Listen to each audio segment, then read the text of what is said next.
Estamos nos versículos finais de Malaquias e também do Primeiro Testamento, porque na nossa Bíblia, da maneira que nós temos a sequência dos livros, Malaquias é o último livro do que é chamado Antigo Testamento, o Primeiro Testamento.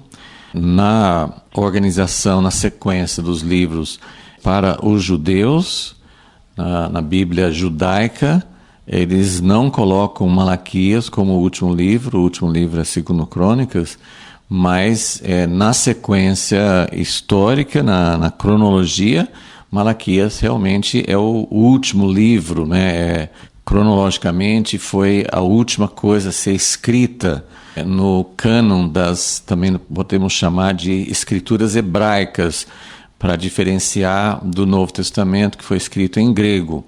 Então, a gente está evitando tanto usar Antigo, o Velho Testamento, para tirar um pouco essa impressão errada de que é uma coisa ultrapassada, que é antigo, velho, é uma coisa que não tem mais validade.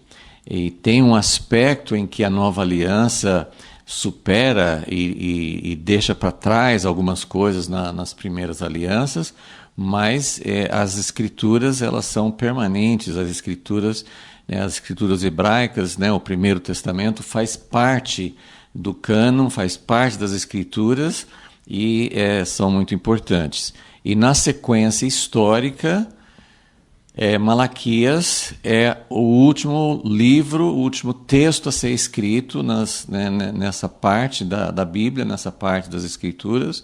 Então, esses versículos finais, e muitas pessoas têm chamado atenção para isso, que foi o último recado de Deus, a última palavra de Deus, é a última parte do livro de Malaquias, mas como tem essa posição importante, significativa dentro das Escrituras, seriam as últimas palavras de Deus, de inspiração, as últimas palavras das Escrituras antes do Novo Testamento, antes da vinda do Messias.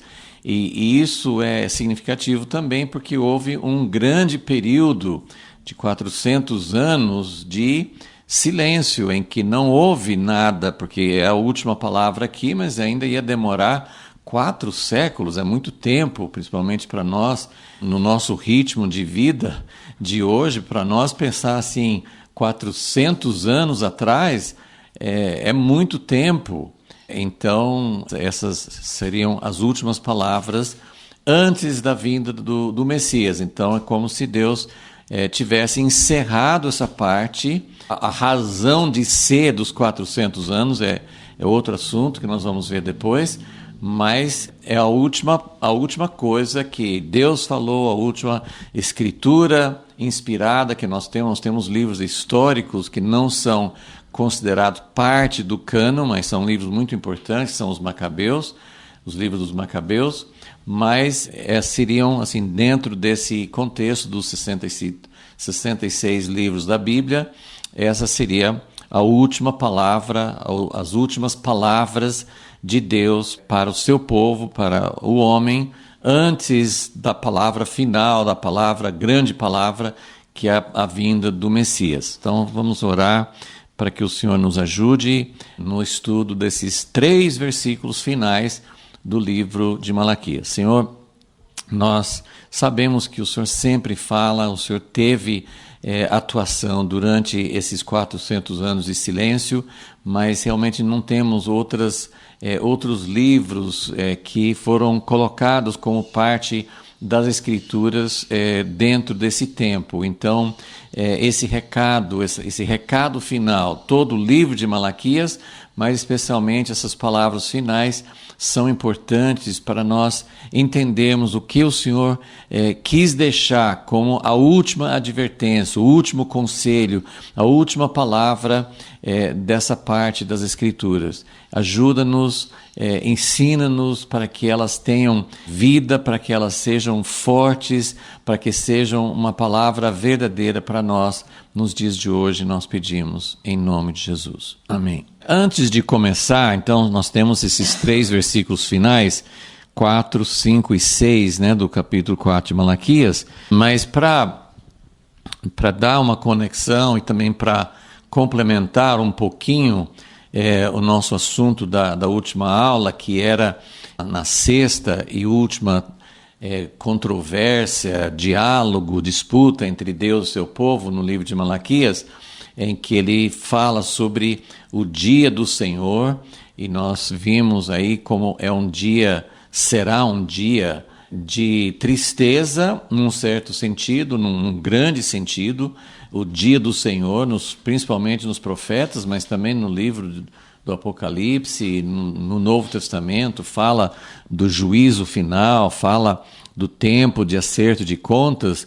Então é um dia muito sério, um dia muito que vai ter muita coisa difícil em que assim contas, injustiças, situações que não foram julgadas anteriormente, todas as coisas serão julgadas, todas as coisas serão não só esclarecidas, mas recompensadas. Haverá uma recompensa, haverá um resultado do juízo. Deus não é aquele que simplesmente deixa as coisas passarem. Ele fez tudo possível desde o início, desde quando o homem pecou e ele fez roupas para cobrir a sua nudez. Deus sempre agiu para redimir o homem. O desejo e o plano de Deus é sempre para redimir o homem. Ele trabalha para isso. Ele está adiando, a própria Bíblia fala isso em mais de um lugar, que Deus não tem prazer no juízo, não tem prazer quando eu falo que Deus não tem prazer no juízo, a gente deve sempre qualificar que Deus tem prazer em tirar a injustiça. Deus tem prazer em trazer o seu reino de justiça e tirar toda a maldade. É como um cenário de entulho, de destruição, de morte, de doença. Então, quando você pensa, Deus vai tirar tudo isso e deixar limpo, deixar puro, deixar um reino de harmonia, nesse sentido, Deus tem prazer. Deus anseia por esse dia. Ele se sente mal com a opressão, com o sofrimento, com os resultados do pecado.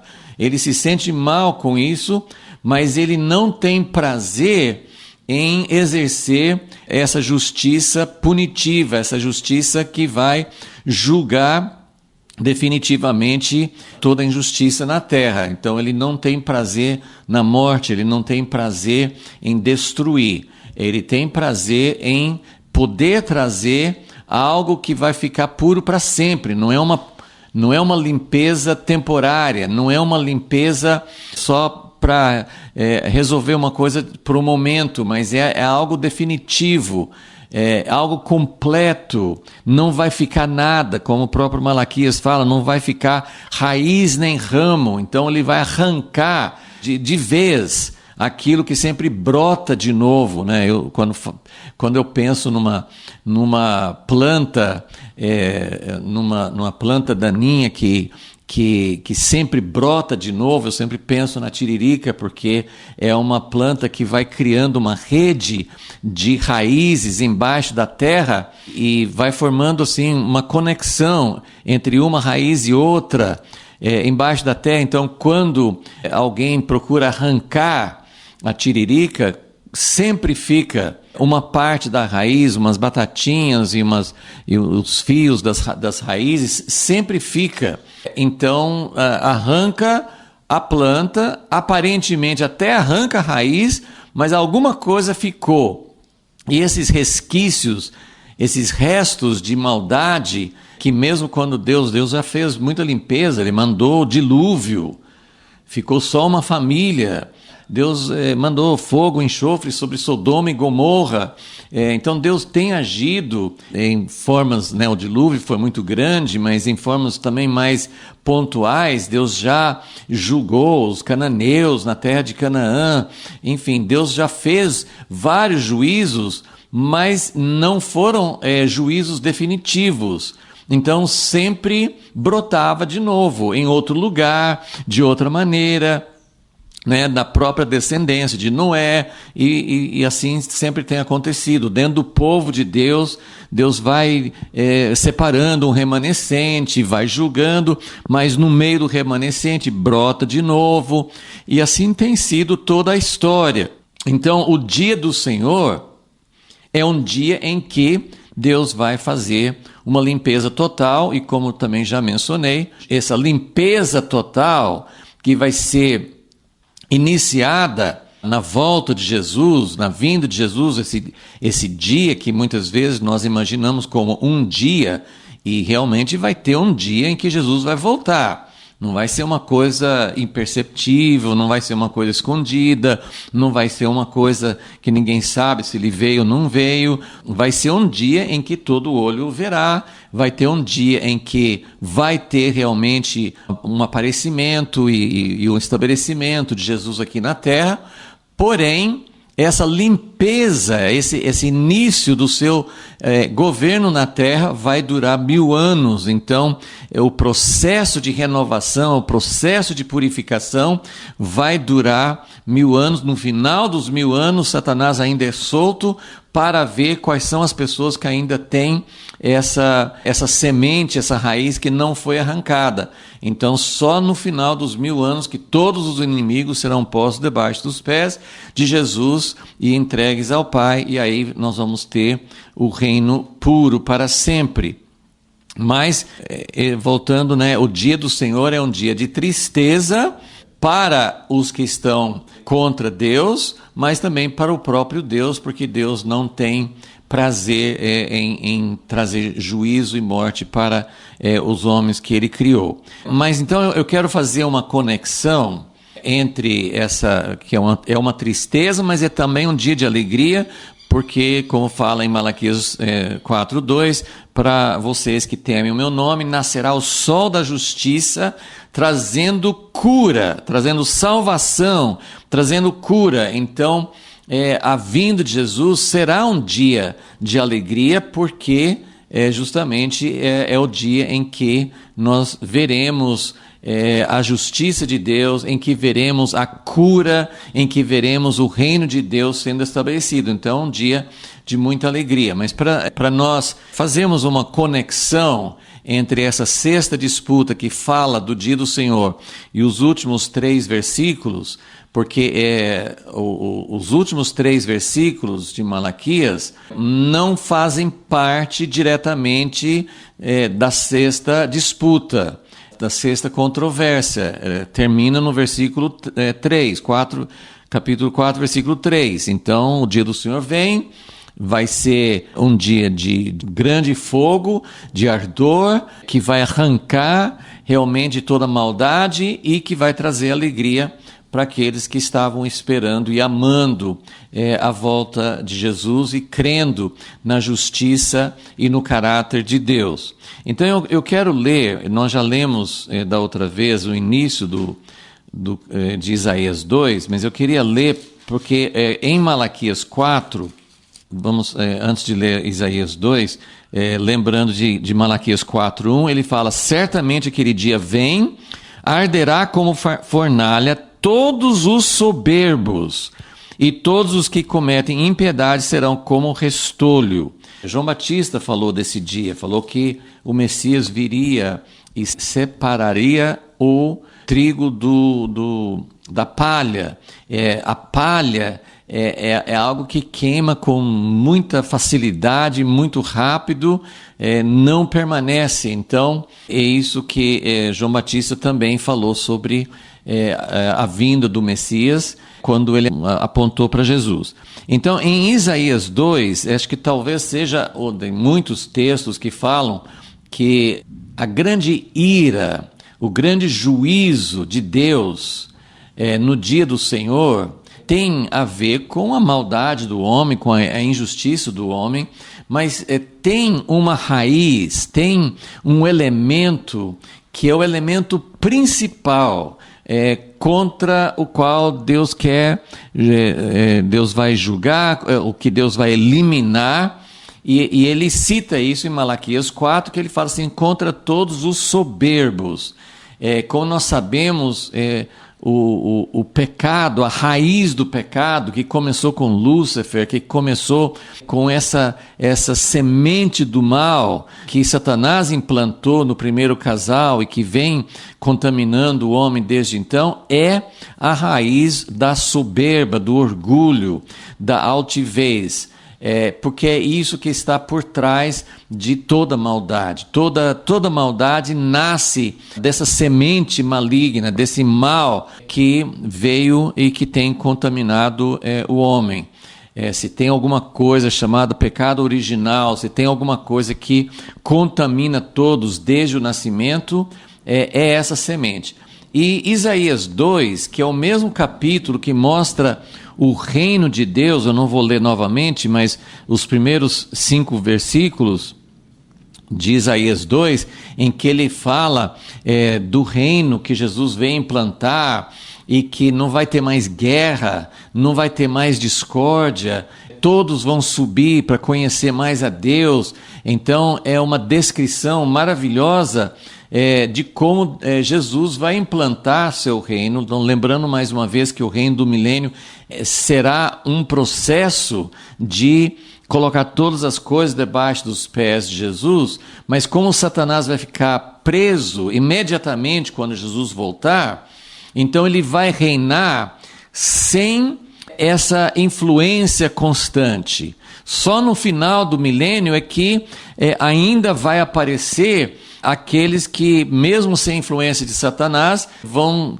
se levantar contra Jesus e seu reino. Mas durante os 1000 anos em que Jesus está reinando, não vai haver guerra, não vai haver doença, não vai haver nenhuma das maldades que nos acometem hoje. Então ele descreve esse reino, nos primeiros versículos de Isaías 2, mas depois, logo depois dessa descrição maravilhosa, ele começa a falar, eu não vou ler assim toda a sequência, mas ele começa a falar sobre a situação. Versículo 6, que a casa de Jacó estão cheios de pecados. Versículo 7, tem muita riqueza, tem ouro, tem prata, tem muitos tesouros, carros, cavalos, ídolos. Versículo 8, a terra está cheia de ídolos. Então ele começa a falar da maldade. Então ele mostrou a visão futura do reino, mas também aí ele já começa a mostrar que agora a situação é exatamente o oposto, e ele começa a falar o que Deus vai fazer para mudar, porque nós temos a visão gloriosa do que Jesus vai implantar no seu reino e como vai ser maravilhoso, mas aí ele começa a descrever a situação atual.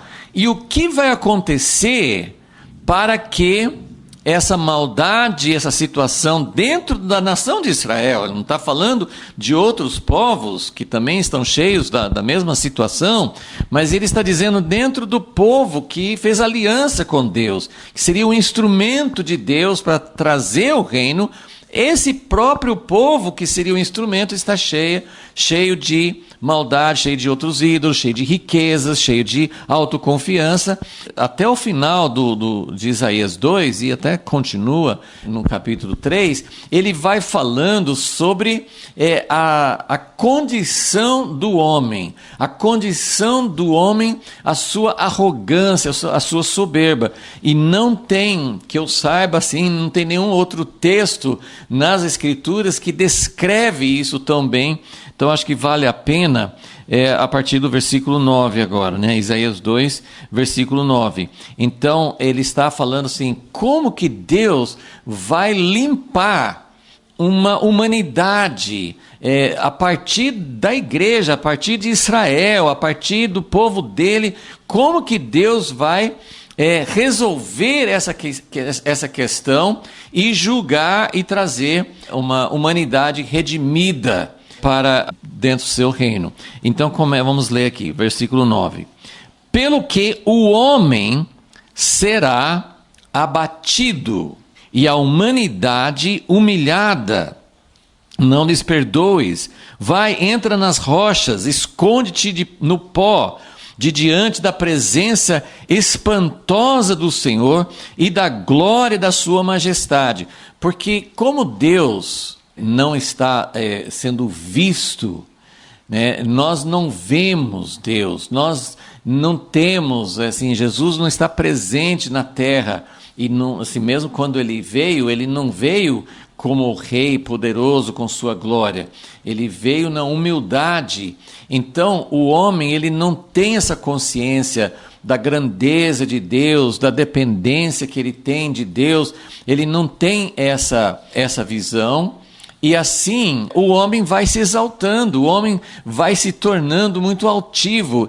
E aqui o profeta está mostrando como o dia do Senhor, até antes disso, mas o dia do Senhor é o grande dia em que a altivez do homem, a maldade que vem pela altivez, Deus vai julgar. Então ele fala, o homem será abatido e é melhor você se esconder, é melhor você se abater diante da majestade do Senhor. Versículo 11. Os olhos do homem arrogante serão abatidos, o orgulho dos homens será humilhado, só o Senhor será exaltado naquele dia. Vou parar aqui de novo. Nós podemos olhar para a humanidade em geral, né, quando, né, nós temos aquele exemplo no livro de Daniel de como o rei Nabucodonosor se achava o mais poderoso, como ele se exaltava acima de tudo, que é esse espírito que Satanás infundiu no homem e que se manifesta nessa glória. Né, todos, né, nós temos reis, né, a gente sempre tem as tradições dos reis e rainhas da Inglaterra, por exemplo, mas nós temos isso nas democracias, nós temos isso nas ditaduras, nós temos isso em países pobres. A Coreia do Norte, por exemplo, que é um país que a grande maioria, é um país pequeno, mas a grande maioria da população sofre, não tem nem o que comer, e os dirigentes de um sistema que se diz tudo é comum, tudo é em favor do povo, mas os dirigentes vivem com luxo, vivem com grandes riquezas, e isso tem em toda parte, quase sem exceção, você tem algum grau de exaltação, e algum grau de ser considerado quase Deus. São pessoas que são veneradas, adoradas, idolatradas, exaltadas. Então, agora, nós podemos pensar, isso é dos governos humanos, isso é de pessoas que não temem a Deus, e na verdade não é assim. Até de pessoas que eu nem sei o nome, né? Mas há pouco tempo um amigo me falou de um nome que eu não conheço, eu nem me lembro hoje do nome, mas é de alguém no Brasil que é líder de uma igreja neopentecostal, sei lá assim, de uma igreja no Nordeste, mas ele vive em São Paulo. E a esposa desse amigo foi dar aula de piano lá nessa casa, mas um luxo, uma riqueza, seguranças, coisas feitas de materiais caros, uma coisa assim deslumbrante, por ser líder de uma igreja que nem é tão conhecida, e uma igreja cheia de gente pobre. Então, isso tem dentro da igreja. Estou falando de alguns casos mais extremos, mas isso tem em vários graus em que os líderes, os governantes, sejam de governantes municipais, estaduais, federais, de países, ou de igrejas, ou de organizações, né? Os donos de grandes empresas, todos os donos vivem em grande luxo, em grande exaltação, e o dia do Senhor é um dia de acerto de contas. E esse capítulo, eu sei que tem outros aspectos, tem a maldade de pessoas que matam, de pessoas que são infiéis, de pessoas que fazem todo tipo de desonestidade. Deus vai julgar todas as coisas, mas a Bíblia traz uma ênfase especial no acerto de contas que Deus vai fazer com essas pessoas que vivem em luxo, às custas de pessoas pobres e simples. E Deus mostrou isso no livro de Daniel, quando Deus expulsou Nabucodonosor do palácio, e ele viveu vários anos comendo capim como um animal, uma humilhação, uma terrível humilhação para alguém que se achava o dono de tudo. Então, isso que Deus está falando existe em todas as camadas, em todas as esferas da sociedade humana, mas isso existe dentro da igreja. Então, é muito importante a gente olhar para isso, e essa declaração de Deus de que naquele dia só o Senhor será exaltado, Ele vai acabar com toda altivez. Versículo 12, Isaías 2:12, o dia do Senhor dos exércitos será contra todo soberbo, altivo, contra todo que se exalta para que seja abatido, contra todos os cedros do Líbano. Cedro do Líbano, as árvores altas, elas eram simbólicas desses líderes que eram, como os cedros do Líbano eram árvores mais altas e mais fortes do que as outras árvores, simboliza esse tipo de líder que se exalta acima dos outros. Altos e sublimes, contra todos os carvalhos de Bazã, contra todos os montes altos, contra todos os outeiros elevados, contra toda a torre alta. Então ele está usando várias alegorias para falar dessa altivez. Contra toda muralha fortificada, contra todos os navios de Tarsis, contra todas as naus vistosas. Nós temos isso hoje, assim, navios que são uma verdadeira cidade e cheio de luxo. A arrogância do homem será humilhada, versículo 17.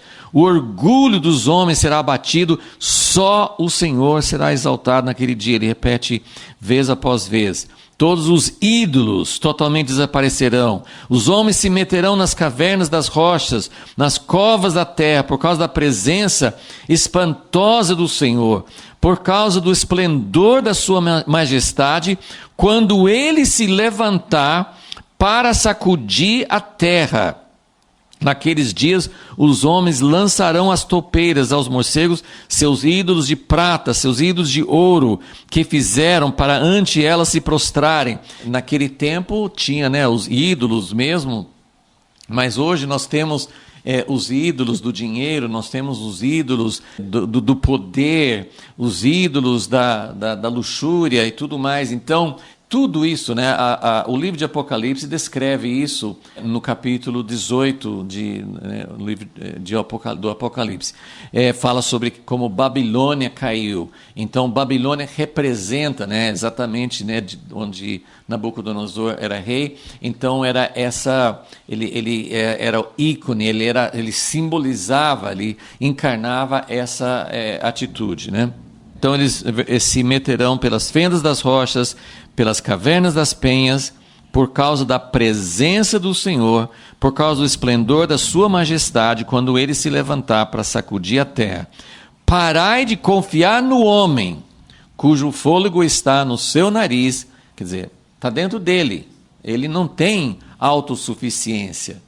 Ele não tem permanência, ele não tem capacidade de se manter no poder, de se manter com tudo isso. Em que se deve ele estimar? Então, esse é o capítulo, e tem outros, tem continuação e tem outros textos que falam sobre isso, mas era essa descrição que eu queria trazer, porque voltando para Malaquias 4, quando ele fala que todos os soberbos e todos que cometem impiedade serão como o restolho. Então, é isso que Deus está preparando, esse acerto de contas. Deus, quando nós pensamos no dia do Senhor, é claro que eu não sei, você não sabe como Deus vai fazer isso, como é que vai ser o juízo de Deus, mas porque nós sabemos que há muitas pessoas que não conhecem a verdade, há muitas pessoas pobres, simples, que são instruídas de uma maneira errada, que são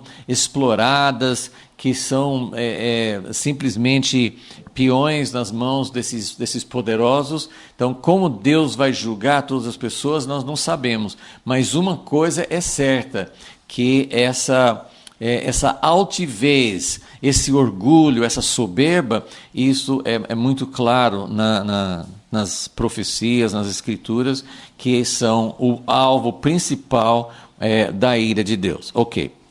Então, vamos entender a conexão entre todas essas disputas, porque os últimos 3 versículos de Malaquias 4 representam uma conclusão, representam uma advertência final, representam a última palavra de Deus antes desse período de silêncio, antes de Jesus enviar o verbo vivo, a palavra em carne, que é Jesus. Mas essa palavra, então, encerra esse período, encerra todas as disputas, como nós falamos antes, todas as perguntas, todos os questionamentos, todas as palavras assim, por que Deus não julga, por que tem tanta injustiça, por que Deus não dá um jeito, por que Deus não se manifesta, todas essas perguntas, elas serão respondidas definitivamente no dia do Senhor. Então, por isso que essa última disputa, Deus fala daqueles que são fiéis a Ele, apesar de tudo isso, mas que a resposta final será o dia do Senhor. Na quarta disputa, em que ele também fala da sua vinda, também fala do dia do Senhor, mas ele fala bastante, no início de Malaquias 3, ele fala bastante sobre uma preparação, porque se nós queremos, já enfatizamos bastante esse ponto, mas se nós estamos olhando para a injustiça, estamos olhando para essa altivez, estamos olhando para tanta desigualdade, para tanta injustiça no mundo em que as pessoas pobres sempre sofrem, nós temos sempre exemplos disso, o tráfico de drogas, as pessoas que exploram o vício para ficarem ricas e depois quando tenta acertar as contas, quando tenta fazer uma limpeza, só sofrem as pessoas mais pobres, até pessoas inocentes são mortas, são injustiçadas nesses movimentos. Então a injustiça é gritante, a situação é terrível. Mas se nós falamos assim, Deus, então quando que o Senhor vai fazer algo para acertar isso? É o dia do Senhor, é Jesus vir. Malaquias 3, no início ele falou sobre isso. Então vocês querem uma resposta, é o dia do Senhor. Eu vou chegar no meu templo, eu vou colocar as coisas em ordem, eu vou acertar tudo que está errado, mas ele enfatiza lá mais do que no final nessa parte final, ele enfatiza no capítulo 3 que essa injustiça, esse dia do Senhor vai resolver o problema, mas que isso vai afetar o próprio povo de Deus. Então, é algo que deve nos preocupar, porque se nós queremos que Deus julgue a injustiça, Ele vai julgar em nós também. Ele não vai deixar nada, e principalmente naqueles com quem Ele tratou, com quem Ele fez aliança. Então, o ponto aqui é que, para terminar, que Ele falou sobre o dia do Senhor, falou sobre essa solução final. No capítulo 3, ele fala que precisa de um mensageiro. E agora, nesses versículos finais, ele vai falar de novo sobre isso e ele vai colocar um nome. Então vamos ler esses 3 versículos finais. Nós não vamos falar sobre todos os aspectos hoje, mas vamos entender então que, assim como no capítulo 3, ele fala assim, a solução é o dia do Senhor, mas vocês não estão preparados.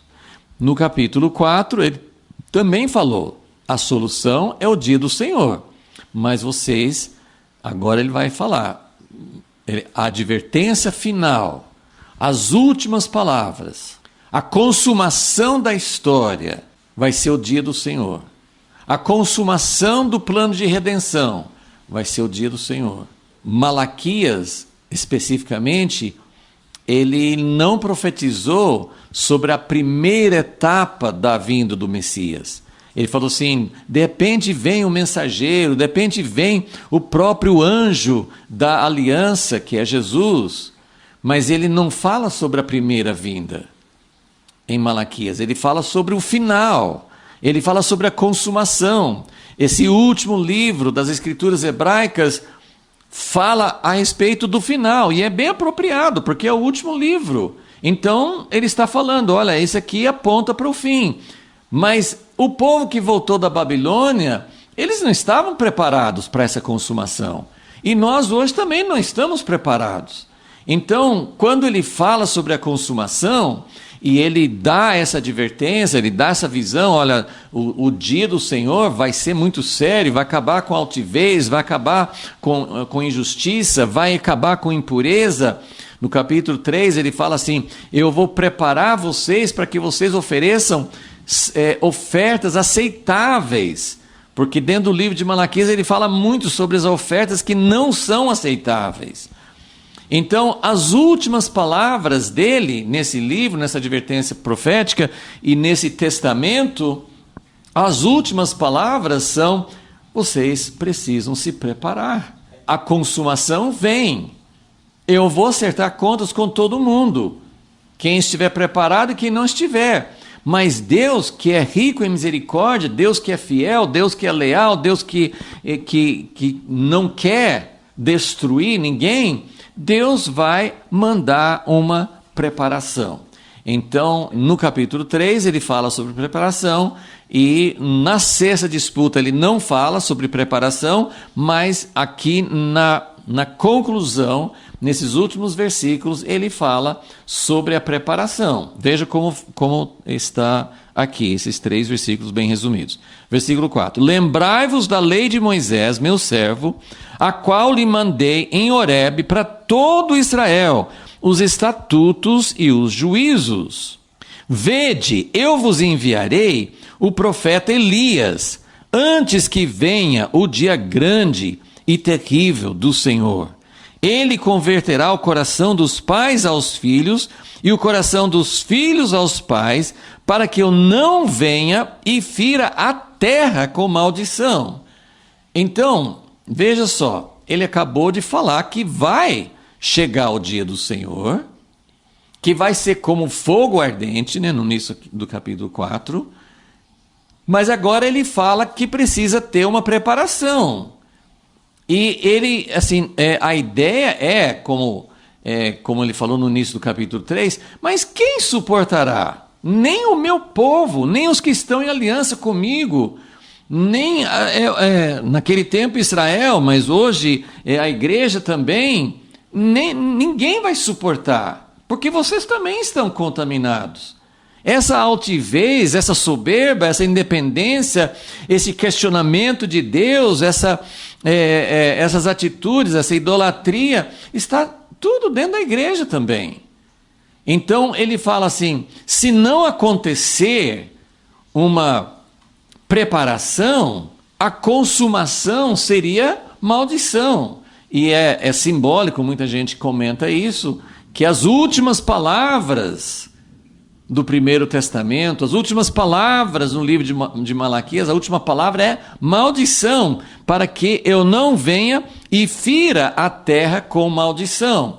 E uma das coisas, talvez a gente trate melhor disso, mas a gente tem mencionado já, é que o livro de Neemias, que é contemporâneo aqui, o livro de Neemias, que fala de restauração, que fala dos muros, fala da renovação da aliança, fala de como eles fizeram, né, tiveram uma cerimônia tremenda de oração, de conserto, de arrependimento e tudo mais, mas o livro de Neemias termina mostrando o fracasso, porque aquela renovação, aquela restauração, nos capítulos 8, 9 e 10 de Neemias, aquilo lá durou pouco tempo.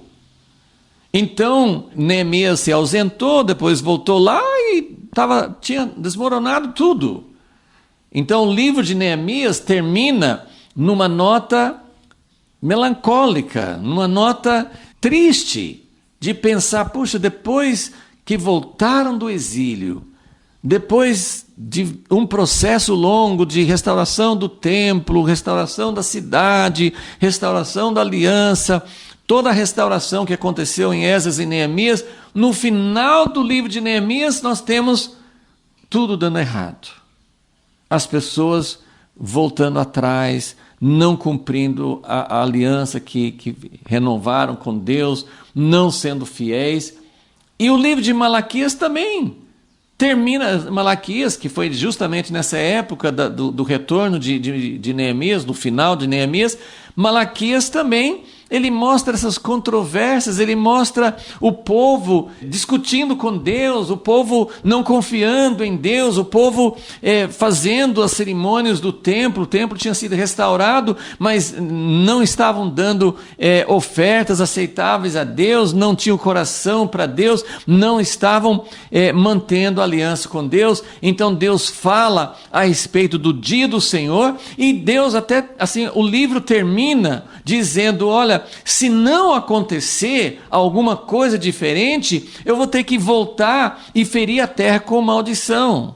É como, já tinha mencionado, como os profetas Isaías e Ezequiel, eles mostram Deus falando, e eu olhei, e eu procurei alguém no meio do meu povo para ser um intercessor, para entrar na brecha, para mudar essa situação, para trazer o povo de volta para mim. Eu admirei que não tivesse ninguém, e aí eu tive que agir com o meu próprio braço. Mas essa afirmação profética, ela não é o final da história. Porque Deus não quer isso. É mais ou menos como se lá no Monte Sinai, como se Moisés tivesse ouvido de Deus, e Deus falando assim, é mais ou menos como no tempo de Noé. No tempo de Noé, Deus falou assim, vou destruir a humanidade, vou salvar só Noé. Para Moisés, Deus falou assim, eu vou destruir todo esse povo, toda essa descendência de Abraão, porque eles foram atrás do bezerro de ouro, e vou ficar só com você. Então, Deus está falando isso, mas Ele não quer isso. Deus não quer, Deus não vai ter esse fracasso. O final do livro de Neemias, o final do livro de Malaquias, a ameaça de Deus, né, o que Deus fez no dilúvio, não é o fim da história. O que Deus falou com Moisés, sai da frente que eu vou destruir esse povo, não é isso que Deus quer, não é isso que Deus vai fazer. Deus vai encontrar alguém para entrar na brecha. Ele encontrou em Jesus um homem que fez a vontade de Deus. E a partir desse homem, esse Messias, ele vai encontrar. Sim, a situação ainda está feia. A situação ainda não está do jeito que Deus quer, mas a obra de Deus vai prosseguir. O fim da história não é esse fim de Malaquias, de ter que vir e ferir a terra com maldição. Até mesmo essa história, eu não sei exatamente como Deus vai agir, porque vai ter o dia do Senhor, vai ter juízo final, vai ter muita injustiça sendo julgada, mas Deus tem promessas. Ele fala de derramar o seu espírito sobre toda a carne. Ele fala que todas as pessoas que clamarem pelo nome do Senhor serão salvas. Ele fala de uma grande colheita. Deus promete que o que ele fez, o que Jesus fez, vai dar fruto. Isaías 53, ele verá o fruto do seu penoso trabalho e ficará satisfeito. Então, a nossa confiança é realmente que não vai terminar assim, mas ele está dizendo que nós precisamos prestar atenção. Então, a primeira coisa, eu vou dar essa introdução e depois vou começar a falar um pouquinho sobre esse versículo 4, mas é muito claro aqui, muitas pessoas têm visto isso, que nesses versículos finais, então, quando ele fala que precisa ter uma preparação, que precisa ter, algo precisa acontecer antes desse grande, terrível dia do Senhor, fica muito claro aqui, lembrai-vos da lei de Moisés, versículo 4. Aí, versículo 5, vou enviar o profeta Elias, antes que venha o grande e terrível dia do Senhor. Por que ele vai mandar Elias antes? Porque tem esperança, porque algo pode acontecer. Essa é a estratégia de Deus, essa é a nossa esperança, que ele não vai deixar assim. Ele fala assim, e aí ele vai converter o coração dos pais aos filhos, o coração dos filhos aos pais, para que eu não venha e fira a terra com maldição. Então, eu não sei até que ponto, porque todos os textos bíblicos falam de muita apostasia, de anticristo, de muitas forças que vão, muito povo que vai seguir a besta. Então nós temos muitas profecias do fim que falam de muita gente que vai continuar sendo contra o Senhor. Mas ele também fala que haverá um movimento de restauração, que haverá algo que vai preparar o coração de muita gente. Então, essa é a nossa esperança e é para isso que nós temos que atentar. Então, quando ele fala então dessas duas notas, né, são duas notas. Versículo 4 ele fala de Moisés e versículos 5 e 6 ele fala de Elias. Então, o último recado das Escrituras hebraicas, o último recado de Malaquias, o último recado do Primeiro Testamento é: preparem-se para a consumação. Isso aqui não é, apesar de ser a última palavra antes da primeira vinda de Jesus, mas toda essa palavra de Malaquias e todas assim tem um cumprimento parcial em João Batista, mas o contexto do que Malaquias está falando, o contexto da preparação, não é para a primeira vinda.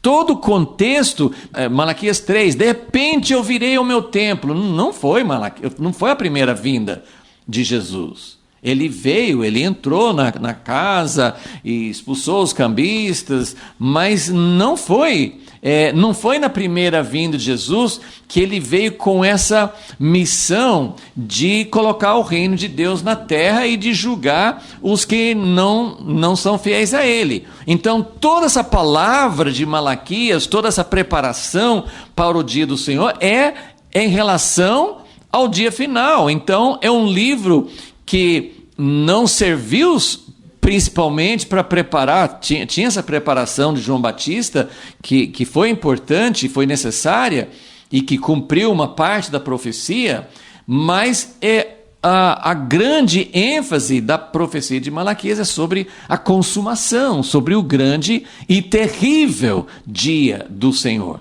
Então, o último recado das Escrituras hebraicas é para falar dessas duas coisas.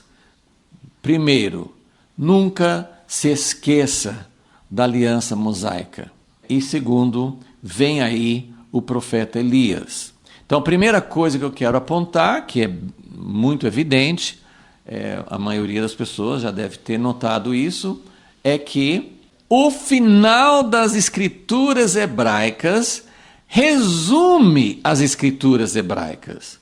Em que sentido?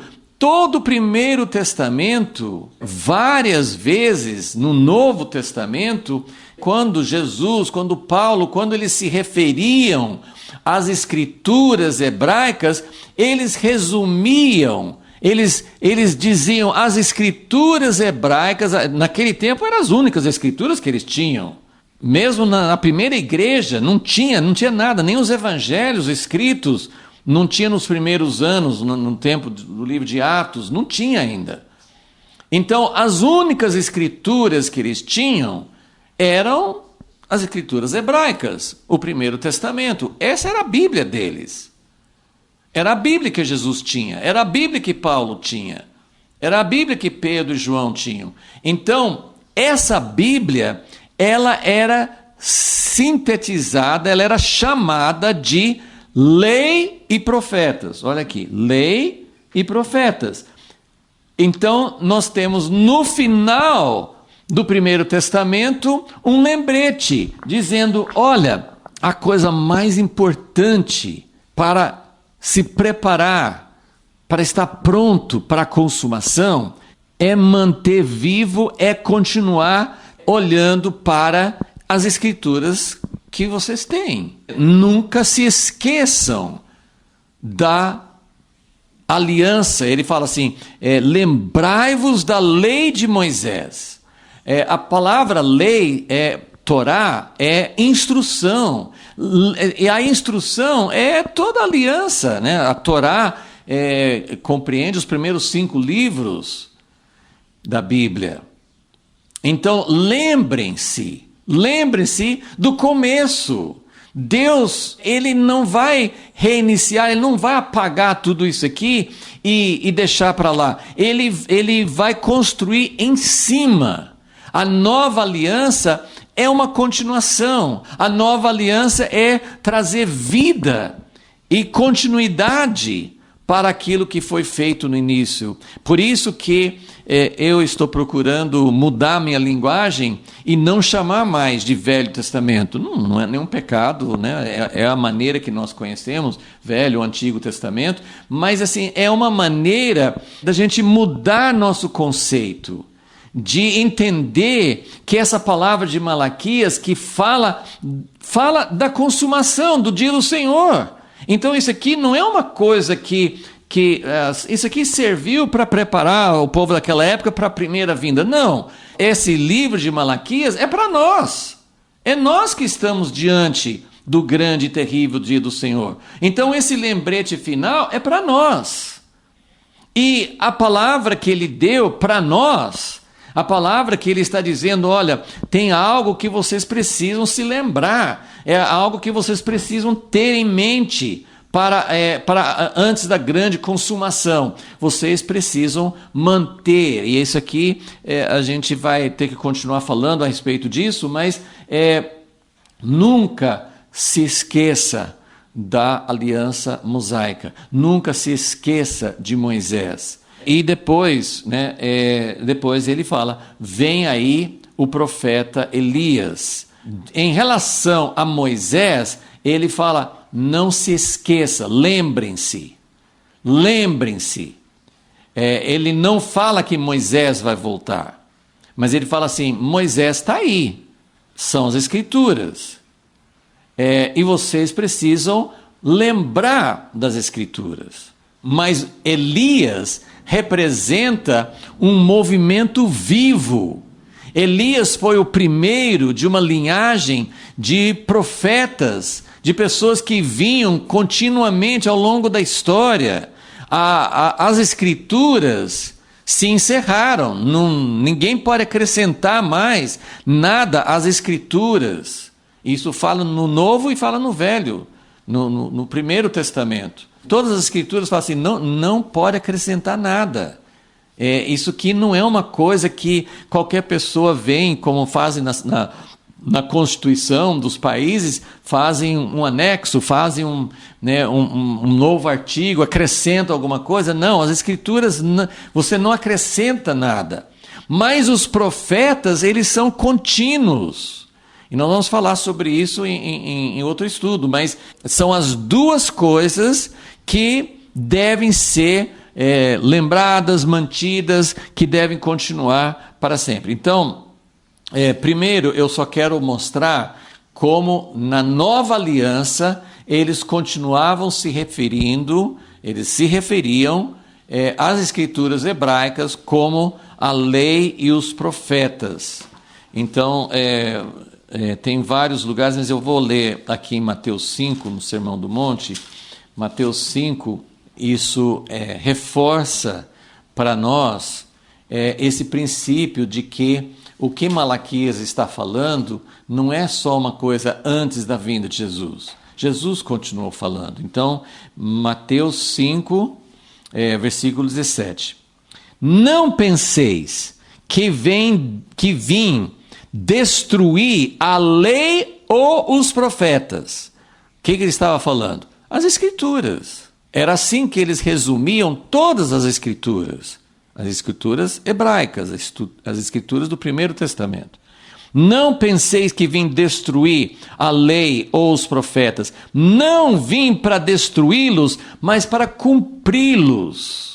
E não só ele cumprir, ele veio, para que, Paulo fala em Romanos 8, para que a justiça da lei, aquilo que Deus queria, aquilo que Deus estava almejando, aquilo que Deus queria transmitir, isso é para ser cumprido, não é para ser esquecido, não é para ser anulado. Jesus está dizendo, não vim para acabar com nada. Em verdade, versículo 18, Mateus 5,18, em verdade vos digo que até que o céu e a terra passem, nem um jota ou um tio se omitirá da lei sem que tudo seja cumprido. Então, isso é para mostrar que Jesus, ele fez isso, ele deixou isso muito claro, não tinha como ele ser mais claro. E depois, assim, na sequência aqui, em Mateus 5, ele vai mostrar como os 10 mandamentos, não matarás, não adulterarás, não mentirás, não jurarás, ele mostra como esses mandamentos devem fazer parte da nossa vida. Esses mandamentos, essas instruções, essa lei de Moisés, ela deve ser mais viva, mais real, ela deve ser encarnada em nós.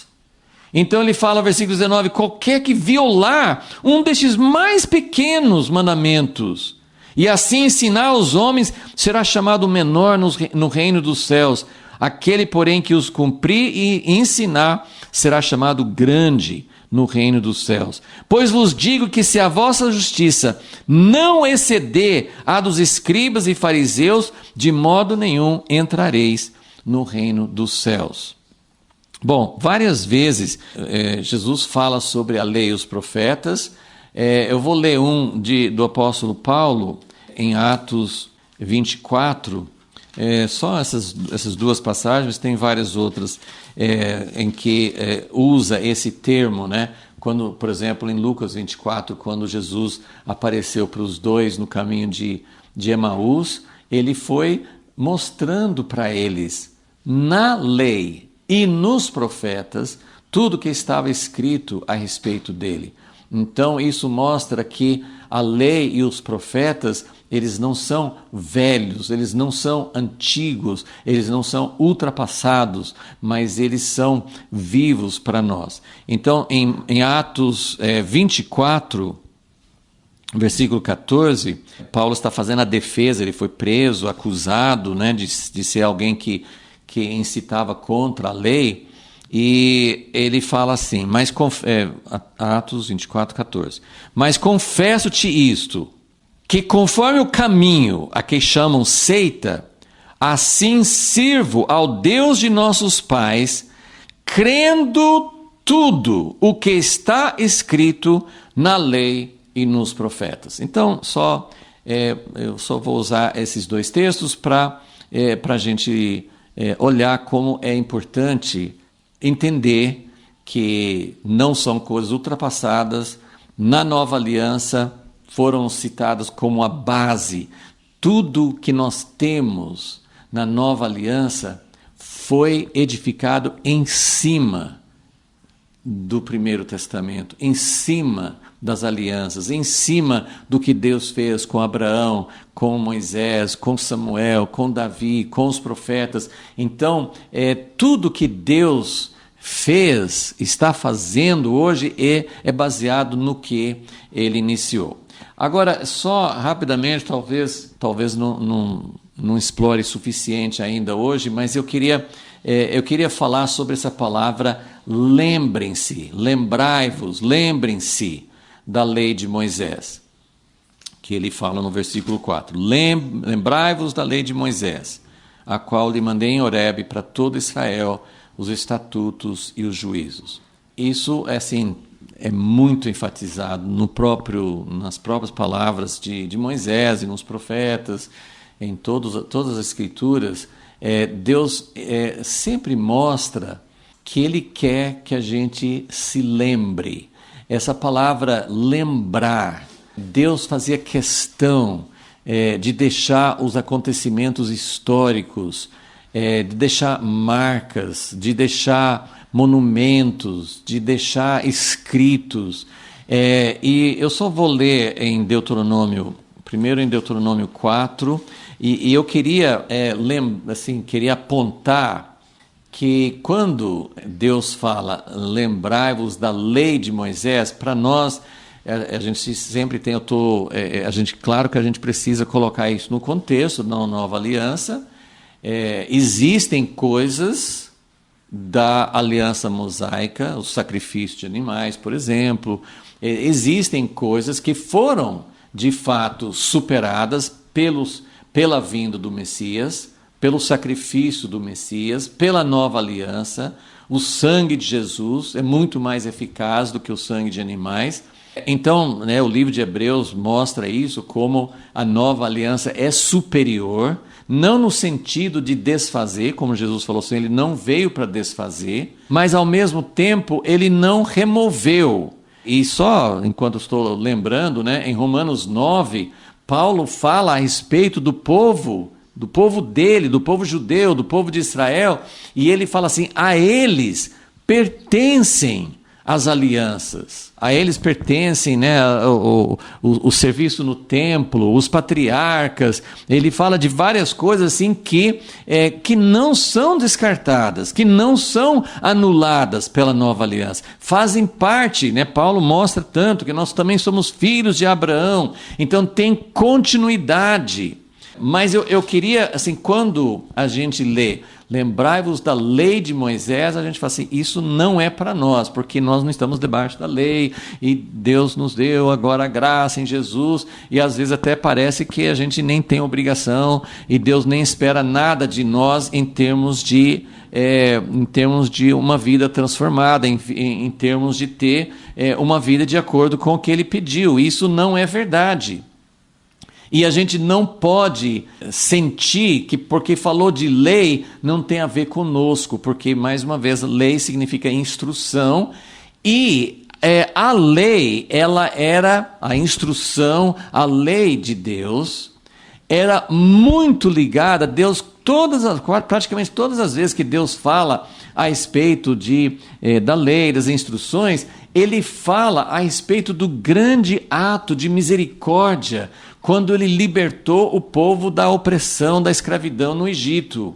Então Deus associa, esse é um tema extremamente enfatizado, sim, nas Escrituras, de que aliança com Deus, que Ele fala em Malaquias 4:4, lembrem da lei de Moisés que eu dei para ele no Monte Horebe. Então, aquele Monte Sinai, Monte Horebe, onde Deus fez aliança com o povo, Ele fez lembrando assim, vocês estavam perdidos, estavam escravizados no Egito, eu libertei vocês, e nós estamos entrando numa aliança de amor. E nós vamos ver essa relação, mas quando fala assim, Deus não quer que a gente se esqueça da lei, nós não podemos isolar como se Deus quisesse que a gente lembrasse apenas de mandamentos, porque toda a instrução é uma instrução de um pai, é uma instrução amorosa de alguém que entrou em aliança conosco. Ele nos libertou, Ele tem uma relação de libertador, de salvador, como Jesus, que deu sua própria vida por nós. E Jesus falou assim, se vocês me amam, vocês vão guardar meus mandamentos. Mas não são lista de mandamentos, mas os mandamentos são muito importantes. Então eu quero só colocar, primeiro, uma relação entre a lei, entre as instruções e aquilo que Deus fez por nós. Deus sempre, mesmo antes da nova aliança, antes da possibilidade de nós termos a lei no nosso coração, de servirmos a Deus voluntariamente, mas esse sempre foi o desejo. Deus queria que a gente lembrasse do que Ele fez por nós, que a gente tivesse uma relação de amor, de gratidão, que a gente tivesse uma relação de querer saber o que esse Deus que se empenhou tanto, que se doou por nós, o que Ele quer de nós? Como que nós podemos ser um povo grato a Ele? Como que nós podemos ser um povo que deseja fazer o que Ele quer para nós, que é para nosso bem? Ele não quer que a gente obedeça por causa de uma obrigação, ou porque Ele quer nos explorar. Então nós temos muito trauma, muita associação errada com essa ideia de um Deus que exige santidade, de um Deus que quer um padrão alto, que Deus que quer que a gente faça coisas que a gente não quer fazer. Lembrar da lei de Moisés é lembrar da aliança que é o início de todas as alianças. Como Deus chamou Abraão, como Deus cuidou dos filhos dele, e principalmente como Deus tirou um povo do Egito. Então, olha em Deuteronômio 4, Deuteronômio 4:9. Então somente guarda-te a ti mesmo, e guarda bem a tua alma. É o coração, é o sentimento, é o seu interior. Guarda bem a tua alma, para que não te esqueças das coisas que os teus olhos viram, e para que elas não se apartem do teu coração todos os dias da tua vida. Ensina-as aos teus filhos e aos filhos dos teus filhos. Então, isso aqui é simbólico, tem tantos outros textos, mas eu vou ler mais um texto no capítulo 6, Deuteronômio 6, nesse texto que a gente conhece bem, que fala assim, versículo 4: ouve, ó Israel, o Senhor nosso Deus é o único Senhor, é só Ele que salva, é só Ele que foi atrás de nós, Ele é o nosso Criador, Ele é o nosso Salvador, Ele que nos redime, é Ele que está preparando um futuro, Ele é tudo para nós. Então, o Senhor nosso Deus é o único Senhor. E o que é a base da lei? E inclusive eu não li esse texto, mas vocês se lembram que aquele escriba chegou para Jesus em Mateus 22:40, quando o escriba chegou para Jesus e falou assim: Jesus, tem tantos mandamentos, tem tantas coisas na lei, qual que é o grande mandamento? E aí Jesus dá os dois mandamentos. O primeiro é esse que está aqui no versículo 5: amarás o Senhor teu Deus de todo o teu coração, de toda a tua alma e de toda a tua força. Estas palavras que hoje te ordeno estarão no teu coração. Então, quando o homem perguntou para Jesus qual que é o grande mandamento, Jesus falou desse mandamento e do outro que está em Levítico, que é amarás teu próximo como a ti mesmo. E aí ele falou assim: desses dois mandamentos, Mateus 22:40, desses dois mandamentos dependem, resumem, é a partir deles que está toda a lei e os profetas, todas as escrituras. Então, a lei e os profetas se resumem nisso. E Deus quer que a gente se lembre, Deus quer que a gente sinta. Então, eu vou terminar só mostrando aqui, talvez a gente acabe falando um pouco mais, mas em outro estudo, mas veja só, Deus está falando, lá no final de Malaquias, Deus está falando: lembrem-se de Moisés, lembre-se da aliança, lembre-se da instrução de Moisés. E não é da lei isolada, da lei como se fosse algo, assim, só um conjunto de mandamentos. A lei é a instrução, e a instrução é amar a Deus sobre todas as coisas e amar o próximo como a nós mesmos. E Ele está dizendo: eu quero que vocês se lembrem. Por que eu vou ser grato a Deus? Porque Ele me libertou do Egito. Essa história é para ficar inculcada. E olha o que Ele fala aqui no Deuteronômio 6:7.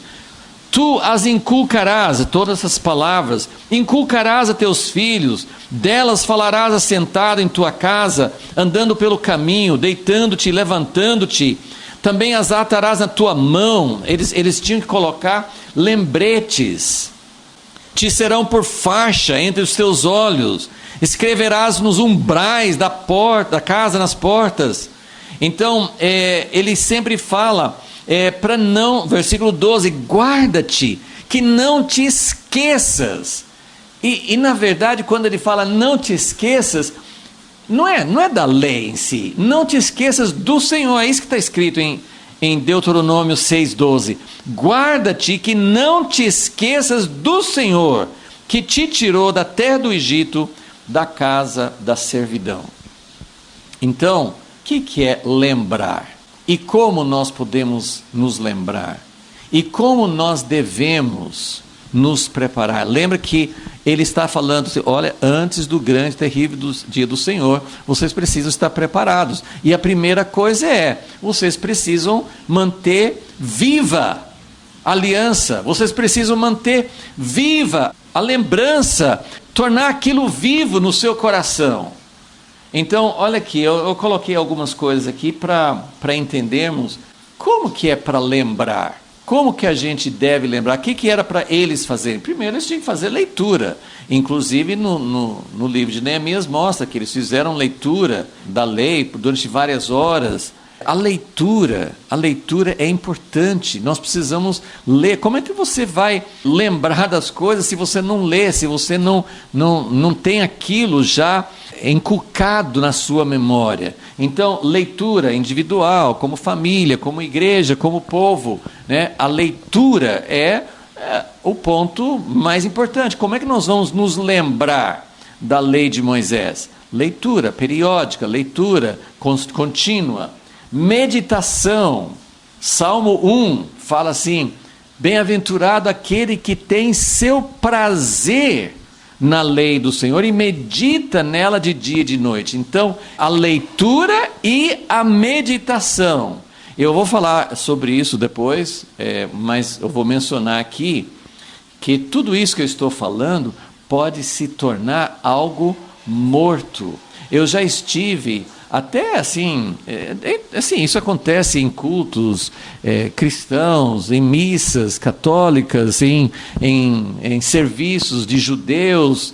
Tudo pode se tornar uma coisa mecânica. Eu vi que tanto nos judeus ortodoxos como nos judeus messiânicos, uma parte do serviço, do culto deles, eles repetem orações, eles repetem trechos da Bíblia. E às vezes eles fazem isso, até um judeu messiânico estava contando há pouco tempo que ele foi, não me lembro exatamente o contexto, mas chamaram, acho que ele foi numa sinagoga, ele foi chamado para ler em hebraico, uma leitura da lei, né, num serviço de judeus ortodoxos, e ele sabe falar hebraico. Só que ele falou assim, eu não sou capaz de ler com tanta rapidez como vocês leem. Eu tenho visto, não conheço tanto, mas às vezes eles falam tão rápido. E eu fico pensando, não dá tempo nem de absorver aquilo. Aquilo se tornou, né, assim, uma reza que a gente fala, uma oração repetida, uma coisa sem sentido. Então, eu quero dizer que tudo isso aqui que eu estou falando, ela pode se tornar uma coisa mecânica, sem nenhum sentido. Mas quando ele fala nunca se esqueça, quando ele fala para lembrar, ele está dizendo, eu quero que vocês façam, quando essas palavras de Deuteronômio, ele continua falando, que é para falar pelo caminho, quando você se levanta, quando você se deita, fala com seus filhos, ele queria e quer que a gente faça de um jeito vivo, de um jeito que realmente não seja mecânico, não seja uma repetição. Então, vamos de novo. Leitura, mas tem que ser leitura com sentido. Lembra lá em Neemias? Eles faziam leitura e os levitas explicavam. Então, a leitura, tem que ser feita a leitura, mas tem que haver uma absorção. Nós precisamos entender o coração de Deus. Nós precisamos ler e sentir Deus falando, não leitura mecânica, não leitura por obrigação. Meditação, as festas judaicas, né? Festa da Páscoa, festa de tabernáculos, eles até hoje eles fazem, eles dramatizam, eles revivem.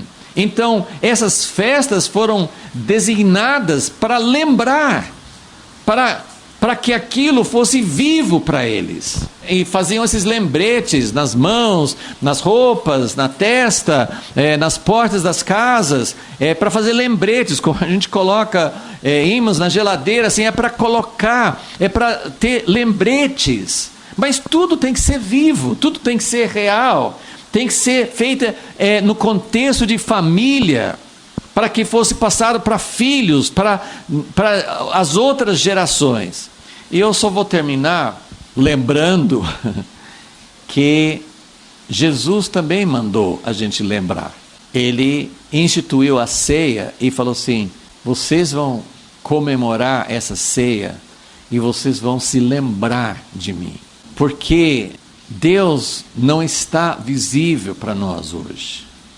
A gente não vê.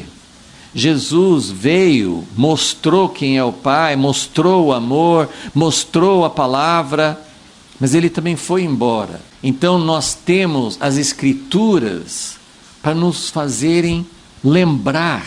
E nós temos a ceia, que aquilo que foi acrescentado na nova aliança, além de todas essas coisas, das Escrituras, lembrar de Jesus na ceia, na Eucaristia, não significa que não precisa fazer as outras coisas, mas foi o que Jesus acrescentou para que a gente se lembrasse dele. A ceia também se torna um ritual, todo mês faz, em algumas comunidades, alguns grupos, toda semana. Na igreja primitiva era todo dia, mas tinha que ser uma coisa viva. Se não é viva, não vale a pena. A ceia tem que ser, a comemoração tem que ser um meio da gente se lembrar, um meio da gente trazer para que essa memória seja viva, para que por meio da lembrança, por meio de lembrar que Deus nos libertou do Egito, eu falo nos porque nós fomos enxertados, então nós fazemos parte, foram nossos antepassados no Egito que estavam na escravidão. E quantas outras escravidões depois disso? Quantas outras situações? Então a lembrança, essa é a primeira mensagem final de Malaquias. Lembrem de Moisés, mas não é uma memória morta. Infelizmente, na maioria das vezes mas é para ter uma memória viva, é para trazer como se a gente estivesse revivendo aquilo. É para a gente ser, inclusive, criativo. Como nós podemos lembrar? Como nós podemos, mais uma vez, reviver alguma coisa que possa renovar, reacender nossa paixão por esse Deus? Não tem outra preparação que vai valer a pena. Agora, só fazendo uma ponte para o próximo, eu não coloquei nessa lista aqui, mas como que a gente se lembra de Moisés, da aliança mosaica? Todas as maneiras, talvez tenham outras, mas eu coloquei algumas aqui. Como que a gente se lembra? Como que a gente pode mudar isso? Talvez em algum momento fazendo leituras de uma certa forma, mas nós podemos mudar. Até mesmo de mudar, eu fui criado em inglês, fazendo cultos domésticos, com meus pais, minha família, e a gente usava aquela versão, aquela tradução mais tradicional na língua inglesa, que é o King James, que é uma tradução de 1600, imagine só. E por muito tempo, para mim, ler qualquer outra versão era como se tivesse, não era tão ungido, não era tão, eu não sentia assim, para mim, eu cresci, lendo a Bíblia em inglês na versão King James. E eu achava que outras assim, depois em português, eu fui me acostumando também com uma versão, João Ferreira, mais atualizada, enfim. A gente começa a pensar assim, a outra versão, a gente não está tão acostumado, a gente não memorizou tão bem, mas depois eu comecei a ler em outras traduções, comparando. e de repente a outra tradução usa outras palavras e como se aquele versículo se tornasse novo. Então o que eu quero dizer é, nós precisamos descobrir maneiras de tornar a leitura, a lembrança das alianças, das escrituras, de quem Deus é, isso precisa se tornar vivo, porque é isso que Deus quer.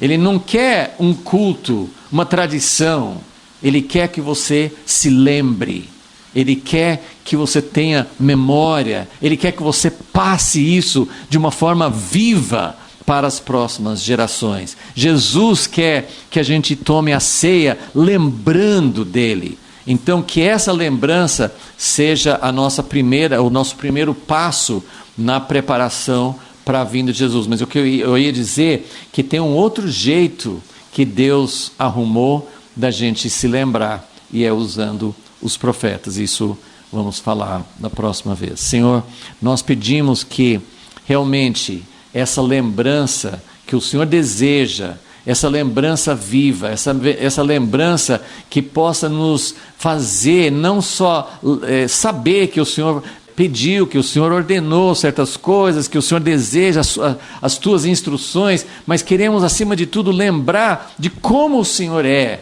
e do teu coração, e como o Senhor agiu com o povo de Israel, e como o Senhor agiu com a igreja, como o Senhor tem agido na nova aliança. Nós queremos lembrar para que realmente todas essas coisas façam parte da nossa vida. Pedimos que o Senhor nos ajude nesse empenho, em nome de Jesus. Amém.